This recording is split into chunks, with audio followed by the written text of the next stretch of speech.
नमस्ते मित्रों, एमएस संस्कृत सरल क्लासेस पर आप सबका स्वागत है। आइए दोस्तों, हम लोग महाकवि भारवी द्वारा रचित किरातार्जुनीयम के प्रथम सर्ग का 8वां श्लोक लेके हाजिर हुए हैं। तो हम लोग 8वें श्लोक का आज अध्ययन करेंगे। व्याख्या, अन्वय और प्रश्नोत्तरी व्याकरणात्मक टिप्पणी के साथ देखेंगे। उसके पहले हम लोग सबसे पहले 7वें श्लोक को देख लेते हैं।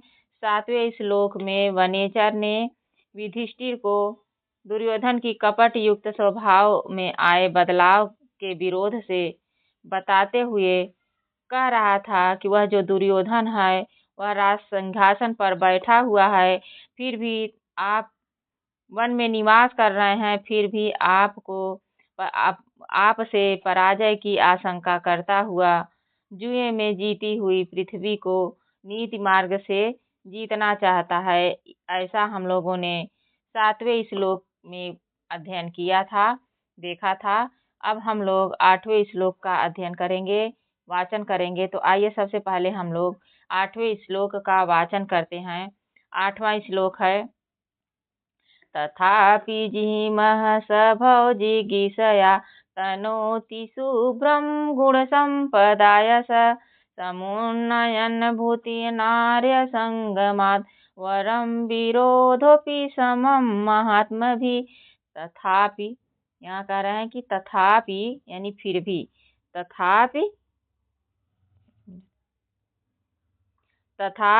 जिमा, यहाँ आधा म रहेगा, यहाँ ऐसे इसमें लगा रहेगा, ऐसे टाइपिंग में मिस्टेक हो गया है।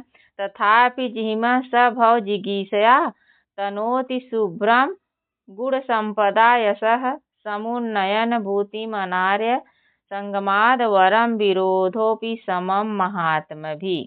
वरम विरोधोपि समम महात्मभिः। वनेचर, इसमें इसके जो है प्रसंग में वनेचर कह रहा है युधिष्ठिर से कि राज्य की प्रजा का युधिष्ठिर से बहुत स्नेह था।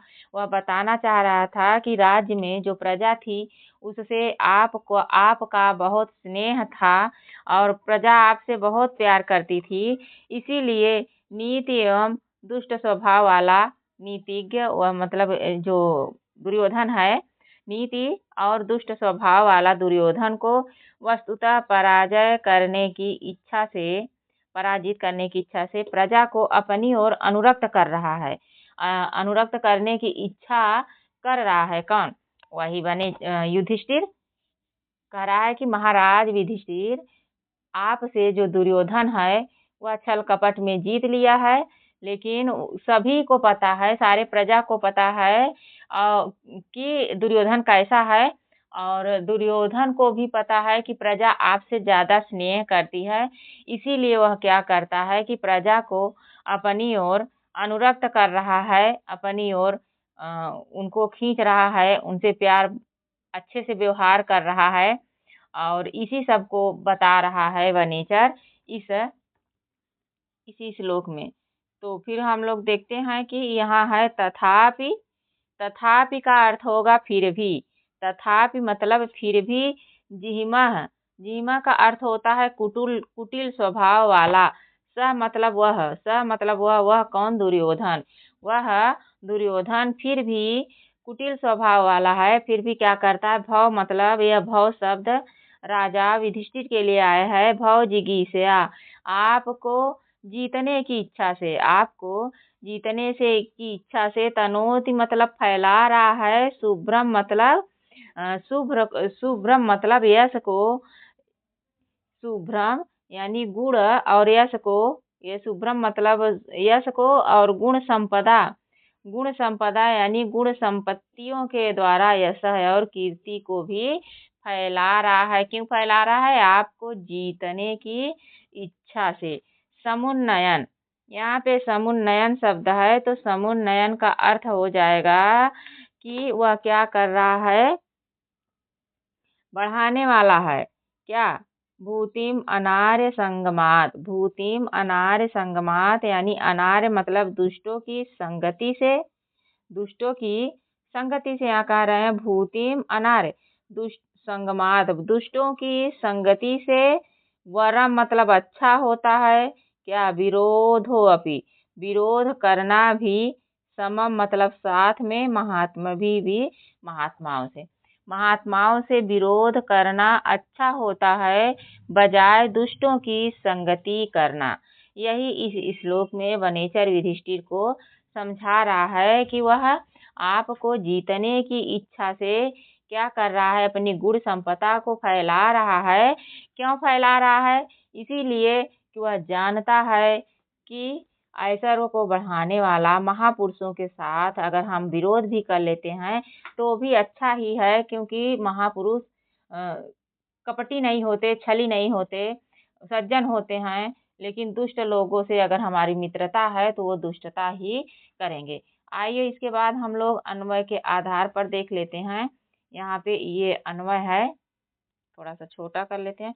अन्वय है पूरा कि हे महाराज युधिष्ठिर, वह कह रहा है वनेचर कि हे महाराज, तथापि मतलब फिर भी, तथापि मतलब फिर भी, अर्थात अनार्य संगमात वरम, फिर भी पराजय की आशंका करता हुआ, वह पराजय की आशंका जब पीछे श्लोक में कहा है कि पराजय की आशंका कर रहा है, फिर भी वह पराजय की आशंका करता हुआ भी, जिहिमा मतलब कुटिल स्वभाव वाला, स मतलब वह दुर्योधन, कुटिल स्वभाव वाला वह दुर्योधन, भव शब्द युधिष्ठिर के लिए आया है। किसको? युधिष्ठिर के लिए आया है। सही से नहीं पेन चल रही है। युधिष्ठिर के लिए आया है कि वह क्या कर रहा है, भव जिज्ञासा, आपको जीतने की इच्छा से क्या कर रहा है, गुण संपदा, अपनी गुण संपदा को, अपनी गुण को, अपनी अच्छी बातों को शुभ्रम मतलब फैला रहा है। शुभ्रम मतलब यश को, यश का मतलब कीर्ति, तनोति मतलब फैला रहा है, यथा मतलब क्यों, भूतिम यानी भूतिम अनार्या, वह कह रहा है कि भूतिम मतलब ऐश्वर्य को, ऐश्वर्य को समुन्नयन, ऐश्वर्य को समुन्नयन मतलब बढ़ाने वाला, ऐश्वर्य को बढ़ाने वाला, अनार्य संगमात, जो हमारा वह ये नीति अपना रहा है कि जो हम अपने ऐश्वर्य को, अपने राज्य को कैसे बढ़ाएं, तो उसका यह नीति है कि बढ़ाने के लिए, अपने राज्य को अच्छे से बढ़ाने के लिए, प्रजा में अच्छा व्यवहार को जताने के लिए या फैलाने के लिए क्या करना पड़ेगा कि अनार्य संगमात, दुष्टों की संगति से अच्छा है महात्मा भी समम, महात्माओं के साथ विरोध अपिवरम, महात्माओं के साथ विरोध करना भी अच्छा है। यह वह अच्छे से समझ रहा है। उसके बाद दोस्तों आइए हम लोग देख लेते हैं यहाँ पे शब्दार्थ। अब शब्दार्थ को जल्दी जल्दी देख लेते हैं। ये है हमारा शब्दार्थ, तथापि मतलब फिर भी, जीतने की इच्छा, जीतने के बाद भी, मतलब फिर भी आपको जीतने के बाद भी, चाहे वो छल से जीता हो लेकिन जीतने के बाद भी, जिह्मा मतलब कुटिल कपटी दुर्योधन, सा मतलब वह वही दुर्योधन, और जिज्ञासा आपको युधिष्ठिर यानी जीतने की इच्छा से, आपको जीतने की इच्छा से क्या कर रहा है कि अपनी गुण संपदा, दया दान आदि सदगुणों के वैभव से, शुभ्रम मतलब उज्जवल स्वच्छ भविष्य के, यश मतलब कीर्ति को क्या कर रहा है, अपनी कीर्ति को फैला रहा है। तनोति का अर्थ होगा कि तनोति मतलब विस्तार कर रहा है, फैला रहा है।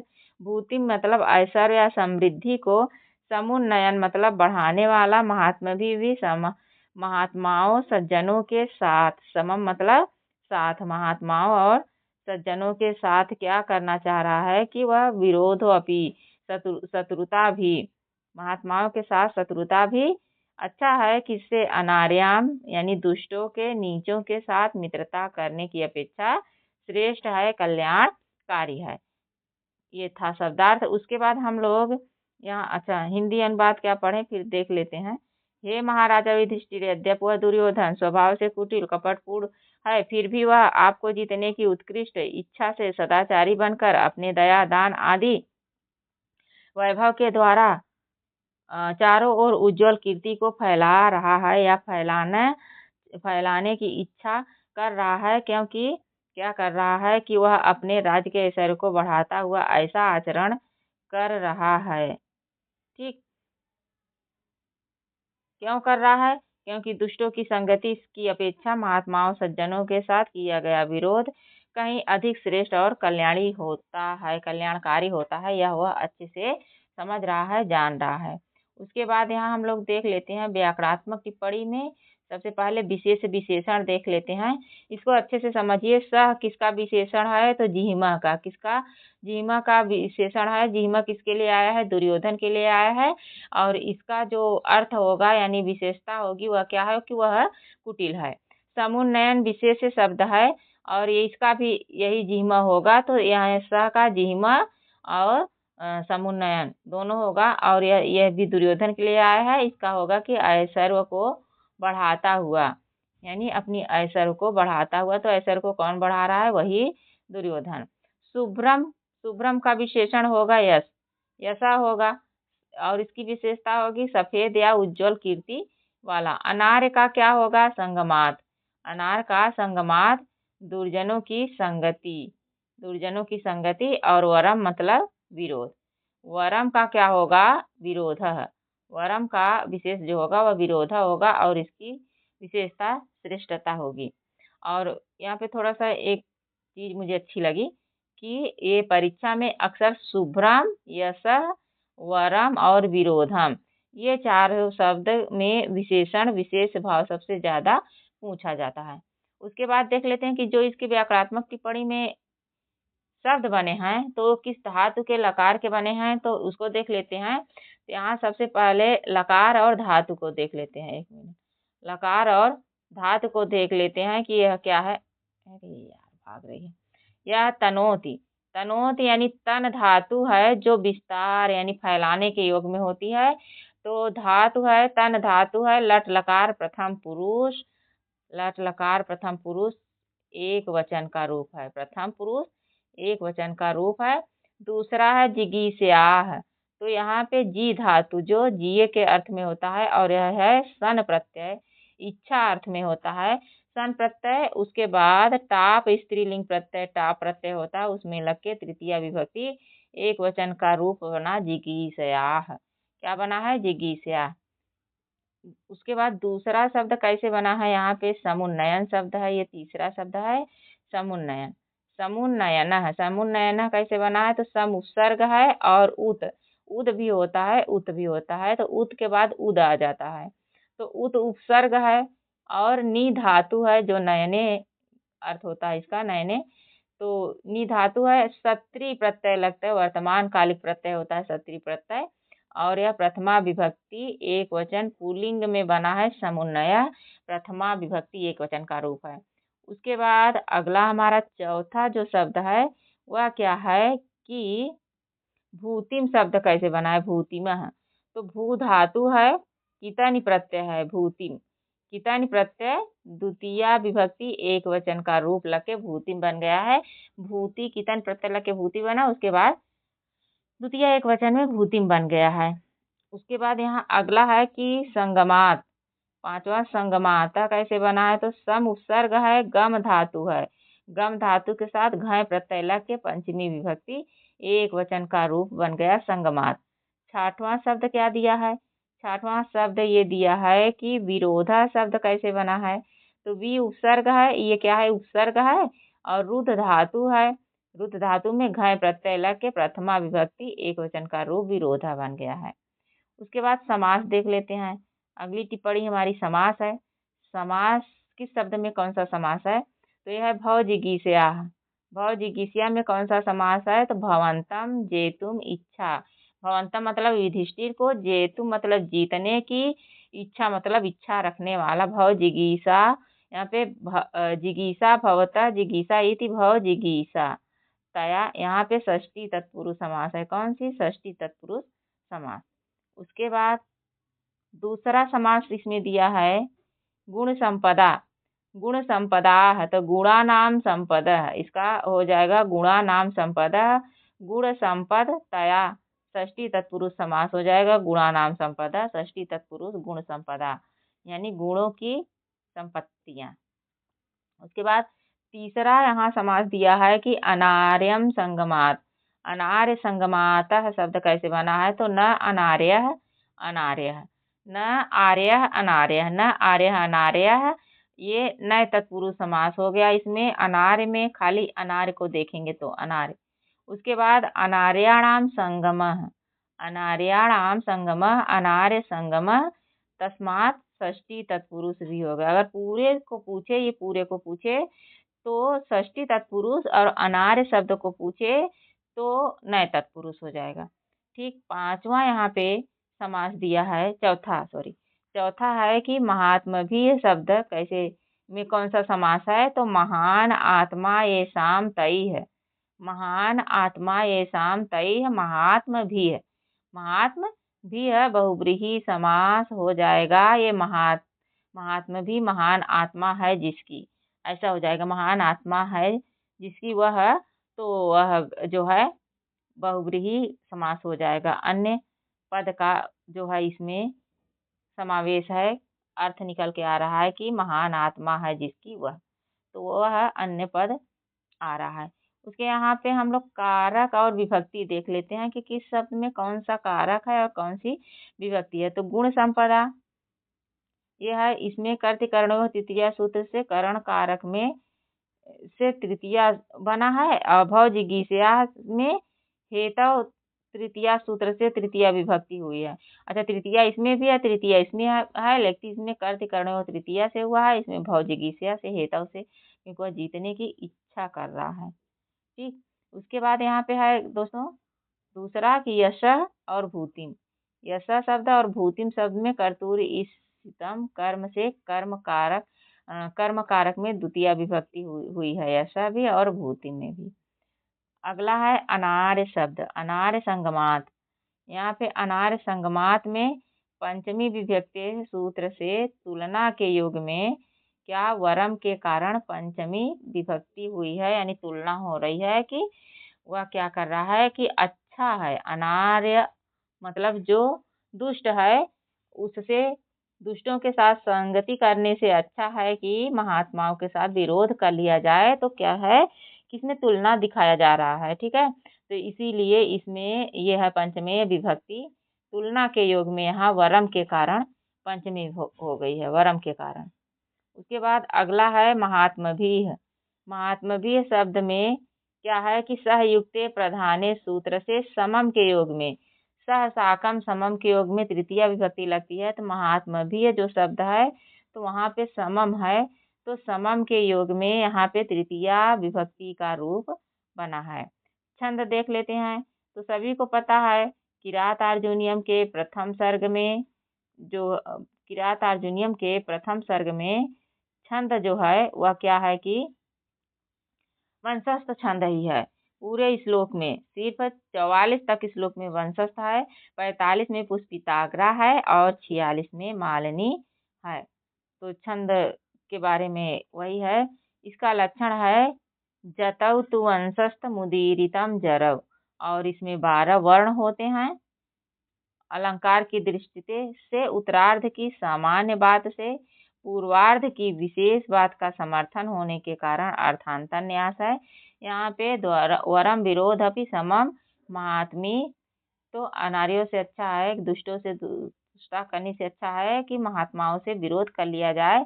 यह सुक्ति है, सुक्ति के कारण अर्थांतर न्यास अलंकार है। और यहाँ हम लोग 25 प्रश्नों को रखे हैं, तो इसे को देख लेते हैं कि प्रश्न इसमें क्या क्या बनते हैं। ठीक है, प्रश्न को देख लेते हैं जल्दी जल्दी। तो ये है तथापि जिह्मा इति श्लोकः कस्मात् ग्रंथात्, उसकी फिर भी कुटिल स्वभाव वाला यह श्लोक कहाँ से लिया गया है, तो यह श्लोक इसका उत्तर हो जाएगा कि यह श्लोक लिया है किरात अर्जुनियम महाकाव्य के प्रथम सर्ग से। किरात अर्जुनियम महाकाव्य के प्रथम सर्ग से। अभी श्लोक भाई हम लोग प्रश्नोत्तरी साथ में कर ले रहे हैं, उसके बाद ऑब्जेक्टिव टाइप के पूरे श्लोकों का एक साथ प्रश्नोत्तरी लाएंगे। यहाँ है तथापि जिह्मा इति श्लोक के रचयिता कौन है, तो कालिदास हैं। अस्मिन् श्लोक जिह्मा इति पदम कस्मै प्रयुक्तम, इस श्लोक में जिह्मा शब्द किसके लिए प्रयुक्त किया गया है, तो यह दुर्योधनाय यानी सुयोधनाय या दुर्योधनाय के लिए किया गया है। दुर्योधन कया शुभ्रम यशः तनोति, वह किसके द्वारा अपनी कैसे मतलब किसके द्वारा अपनी गुण संपदा को फैला रहा है, तो वह अपनी संपदा को कैसे फैला रहा है, तो गुण संपदा यानी सद्गुणों से फैला रहा है। दुर्योधन कम जेतुम इच्छति भव जिगीषया इत्यत्र भवत पद कस्य वाचक, दुर्योधन किससे जीतने की इच्छा कर रहा है, तो वह जो भव जिगीषा शब्द है, इसमें भवत शब्द किसके लिए प्रयुक्त हुआ है, तो यह भवत शब्द हुआ है महाराजा युधिष्ठिर के लिए। महाराज युधिष्ठिर के लिए भवत शब्द प्रयुक्त हुआ है। तनोति इति पदे कह लकार कह धातु है, तो तनोति पद में कौन सा लकार और धातु है, तो तनोति जो शब्द है उसमें तन धातु लट लकार प्रथम पुरुष एकवचन का रूप है। अगला 7वां हमारा क्वेश्चन है कि भव जिगीषा इति पदे का विभक्ति अस्ति, तो उत्तर है तृतीया विभक्ति एक वचन है। अनार्य संगमाद किम वरम मन्यते, अनार्य संगमात किससे अच्छे हैं, कैसे अच्छे हैं या क्यों अच्छे हैं, तो महात्मभिः समम विरोधा अपि, महात्माओं से विरोध करने पर भी इनसे जो संगति करने से अच्छा है कि महात्माओं से विरोध कर लिया जाए। विरोध वरम विरोध अपि समम महात्मी भी इति का अस्ति, वरम विरोध अपि समम महात्मा भी क्या है, तो यह है कि ऐसा भारवे सुक्ति अस्ति, यह भारवी के द्वारा कही गई सुक्ति है। और कह कौन रहा है, वनेचर कहलवा कौन रहे हैं, भारवी। महात्मभिः इति पदे कह समास अस्ति, महात्मभिः पद में कौन सा समास है, तो इसको हम लोगों ने अभी देखा था कि बहुव्रीहि समास है। महान आत्मा ये शाम तई है, यहाँ हो जाएगा तई हो जाएगा। उसके बाद अगला है कि समम इति पद से योग्य का विभक्ति भवति, समम के योग में कौन सी विभक्ति होती है, तो तृतीया विभक्ति सहयुक्ते प्रधाने सूत्र के द्वारा, सहयुक्ते प्रधाने सूत्र के द्वारा स साकम समम समा में भी होता है तृतीय विभक्ति। उसके बाद अगला प्रश्न है कि अस्मिन श्लोके का अलंकार, इस श्लोक में कौन सा अलंकार है, तो सुक्ति होने के नाते इसमें अर्थांतर न्यास अलंकार है। किरातार्जुने प्रथम सर्ग मुख्यतया किम छंद प्रयुक्ता, तो इसमें प्रथम सर्ग में कौन सा छंद है, तो वंशस्थ छंद है 44 श्लोकों तक। समुन्नयन इति पदे कह प्रत्यय अस्ति, इसमें सत्री प्रत्यय सम उपसर्ग उत उपसर्ग और नि धातु सत्री प्रत्यय है। यहाँ पे अनार्य संगमात इत्यत्र कह समासा वर्तते, अनार्य संगमात में कौन सा समास है, तो इसे अभी हम लोगों ने देखा था। उत्तर होगा किसमें, नए तत्पुरुष समास है जिसका विग्रह हो जाएगा न आर्य इति अनार्य, तथा षष्ठी तत्पुरुष समास भी है अनार्य से संगमः या अनार्याणाम संगमः, ऐसा भी होगा अनार्याणाम संगमः।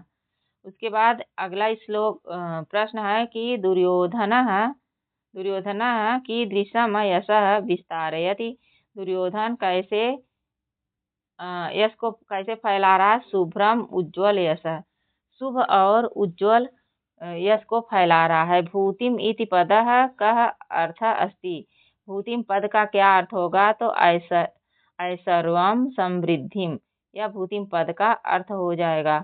उसके बाद अगला है कि जिह्मः इति पदस्य का विलोमः, जिह्मा पद का विलोम क्या होगा, ऋजुः, ऋजु का अर्थ सरल होता है, जिह्मा का अर्थ होता है कुटिल, क्या होता है, कुटिल हो जाता है, ठीक, यानी टेढ़ा। उसके बाद 19 नंबर प्रश्न है कि अनार्य जो है, अनार्य संगमात इति पदे कस्मात् सूत्र पंचमी विभक्ति अभवत, यह जो सूत्र है वह पंचमी विभक्ति किस सूत्र से हुआ है, अनार्य संगमा शब्द। तो यहाँ पंचमी विभक्ति तुलना प्रकटीकरणम, पंचमी विभक्ति जो है पंचमी विभक्ति सूत्र है और यह तुलना जो प्रकट कर रहा है उसके कारण पंचमी विभक्ति हुई है। वनेचरः कस्य चेष्टायाम युधिष्ठिराय निवेदयति, जो वनेचर है वह किस चेष्टा से दुर्योधन को युधिष्ठिर से निवेदन कर रहा है, तो किस चेष्टा से कर रहा है, तो वह कर रहा है कि सुयोधनस्य राज विषयिणी चेष्टा, यानी वह उसके राज के विषय में बताने की चेष्टा कर रहा है कि वह क्या कर रहा है अपने राज में। यहाँ पे है कि गुण संपदा इति पदस्य गुण संपदा, यहाँ पे यह है कि गुण संपदा इति पदस्य विग्रह कह, तो गुणा नाम संपदा तया, यानी षष्ठी तत्पुरुष समास है। 22 नंबर है कि भूतिम अनार्य संगमात इत्यत्र का संधि अस्ति। तो यहाँ पे संधि कौन सी है? भूतिम अनार्य। तो यहाँ पे भूतिम प्लस अनार्य, भूतिम प्लस अनार संगमात तो संयोग तथा जस तो संधि है, क्योंकि यहाँ पे ये म आया है तो व्यंजन के अंतर्गत आता है संधि, तो स्थानीय द हो गया है, भूतिम अनार संगमात हो गया है। ठीक, उसके बाद अगला प्रश्न है 23 नंबर प्रश्न क्या कह रहा है दोस्तों? यह कह रहा है जिगीषा इति पदम कथम निष्पद्यते, यानी जिगीषा पद कैसे बना हुआ है या कैसे इसकी उत्पत्ति हुई है? तो जी धातु से सन प्रत्यय में टाप प्रत्यय लगा हुआ है। टाप प्रत्यय स्त्री प्रत्यय होता है। अगला है कि महात्मा नाम विरोध अपि कस्मात् श्रेष्ठ भवति, महात्माओं से किया गया विरोध किससे श्रेष्ठ होता है? तो यहाँ पे दुर्जना नाम अनार्याणाम संगमात मैत्री है, यानी दुर्जनों या अनार्यों के मित्रता से अच्छा होता है। ठीक, तो यहाँ अगला 25 नंबर प्रश्न है और यह लास्ट प्रश्न है हम लोगों का। तो 25 प्रश्नों की ये श्रृंखला हम लोगों ने कर ली है और श्लोक का व्याख्या भी देख लिया है। यह है भारवे काव्य शैली की दृषि मन्यते या कस्मिन् श्लोके अपि उद्यते। भारवी की अर्थ गौरव ये किस प्रकार की शैली मानी जाती है या इस श्लोक में किस प्रकार की शैली बताई गई है? तो यहाँ भारवे अर्थ गौरवम सुक्ति माध्यमेन गंभीर प्रकाशम, सुक्ति के माध्यम से गंभीर बात को कहा गया है कि महात्माओं से विरोध कर लो लेकिन दुष्टों का साथ मत कीजिए। तो ये रहा 25 प्रश्नों की प्रश्नोत्तरी और 8वां श्लोक व्याख्या व्याकरणात्मक टिप्पणी के साथ दोस्तों। तो आज बस यहीं तक दोस्तों। वीडियो कैसे लगा आप लोगों को? अच्छा लगे तो लाइक शेयर कमेंट करें और चैनल पर नए हो तो सब्सक्राइब करें, सपोर्ट करें और ये ज़रूर बताएं कि लगा क्या है। हमें सुझाव देना चाहते हैं तो सुझाव भी दीजिए कमेंट के माध्यम से। तो आज बस यहीं तक। नमः संस्कृताय दोस्तों। अगले भाग में हम लोग 9वें श्लोक का अध्ययन करेंगे। धन्यवाद।